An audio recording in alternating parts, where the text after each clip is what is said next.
Sugar free ഉൽപ്പന്നങ്ങൾ പല category ഉണ്ട്.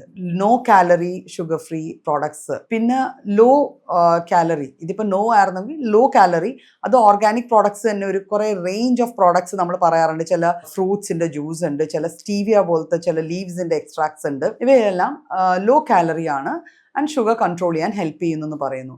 ഈ വക സാധനങ്ങളുടെ എല്ലാം മെയിൻ എയിം എന്ന് വെച്ചാൽ മധുരം കഴിക്കാൻ സാധിക്കാത്ത ഡയബറ്റിക് പേഷ്യൻസിന് ആ മധുരം കിട്ടുന്നു എന്നുള്ളൊരു ഫീൽ ഓടുകൂടി കാലറി കൗണ്ട് കൂട്ടാതെ ഭക്ഷണം ആസ്വദിച്ച് കഴിക്കാൻ പറ്റുന്നു എന്നുള്ളതാണ്. അപ്പോൾ ഒരു ചോദ്യം വരും, ഇവയെല്ലാം നല്ലതാണോ, ആരോഗ്യകരമാണോ? 100% നോ. അങ്ങനെ നമുക്ക് അത് അത്ര ആരോഗ്യകരമാണെന്ന് പറയാൻ പറ്റില്ല. കിഡ്നിയാണ് എല്ലാ സാധനങ്ങളെയും ഫിൽട്ടർ ഔട്ട് ചെയ്യേണ്ടത്. അപ്പൊ നാച്ചുറലി ഇതിന്റെ ബൈ പ്രോഡക്ട്സിനെയും ഫിൽട്ടർ ഔട്ട് ചെയ്യേണ്ടത് കിഡ്നിയാണ്. അപ്പൊ കിഡ്നിക്ക് ലോഡ് കൂടുതൽ വരാൻ ചാൻസ് ഉള്ളതാണ് ഈ ഷുഗർ ഫ്രീ ഉൽപ്പന്നങ്ങളിൽ ഒട്ടുമിക്കതും. അതുകൂടാതെ ഇതിന്റെ യൂസ് കൊണ്ട് നമ്മുടെ ബോഡി സെൽസിന്റെ ഇൻസുലിൻ റെസിസ്റ്റൻസ് കൂടാനുള്ള സാധ്യതയാണ് എപ്പോഴും ഉണ്ടാവുക.